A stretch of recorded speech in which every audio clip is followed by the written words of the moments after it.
নমস্কার।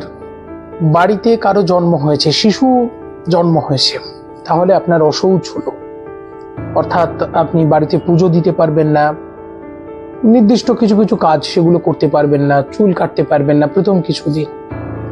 তা সত্যিই কি এই অশৌচ কি আসলে কেন পালন করতে হয়? আপনার বাড়িতে সত্যি কি কোনো শুভ কাজ হবে না, বাড়িতে পুজো দেওয়া যাবে না? প্রতিদিন স্বস্তি বার্তা এরকম প্রশ্ন অনেকেই করছেন এই অশৌচ নিয়ে। দেখুন, অশৌচ হচ্ছে মনকে অ্যাডজাস্ট করা। বাড়িতে কারো চলে যাওয়া, কেউ যদি মারা যায় তখন দেখবেন অশৌচ পালন করতে হয়। সেই অশৌচটা অনেক স্ট্রিক্ট।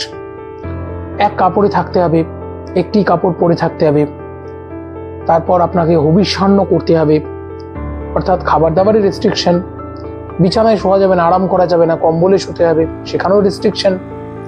আবার সেখানে দেখবেন এই চরম কিচ্ছু সাধন, অবশেষে শ্রাদ্ধ করা এবং অবশেষে তার থেকে মুক্তি পাওয়া। কিন্তু কেউ জন্মালে অশৌচ কেন? আসলে এই আত্মীকরণ এবং বহিষ্করণ, পরিবারে একটা নতুন সদস্য এসেছে, আর তৎকালীন যুগে বিশেষ কিছু নিয়ম পালন করা কেন থাকতো? তৎকালীন যুগে হাসপাতাল ছিল না, নার্সিংহোম ছিল না, সিজারিয়ান সেকশন ছিল না, সম্পূর্ণটাই বাড়িতে হতো। প্রসূতি ঘর থাকতো।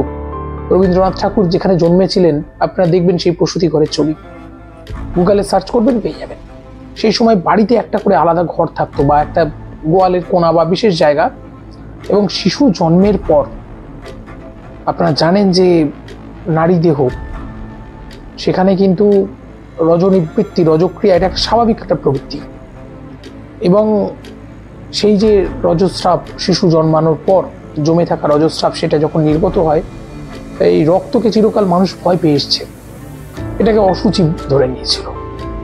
ব্যাপারটা কিন্তু মোটেও এরকম নয়। আনন্দ অশৌচ, অশৌচ শব্দটার সঙ্গে শিশু জন্মানোর ক্ষেত্রে আমি বলি আনন্দ অশৌচ। এটা আনন্দ অশৌচে পুজো দেওয়া চলবে।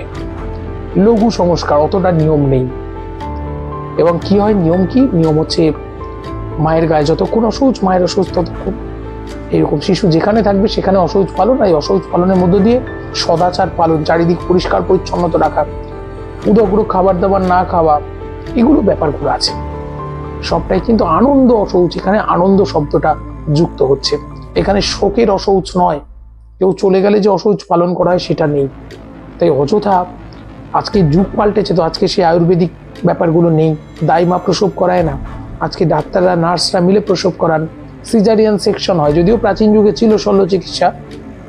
তা আজকের সমস্ত ব্যাপারগুলো কিন্তু বদলে গেছে। তাহলে আপনি কেন প্রাচীন মানসিকতায় পড়ে থাকবেন? ছুঁত অছুত এইসব ব্যাপারগুলো এখনকার যুগে একদম মানা উচিত নয়।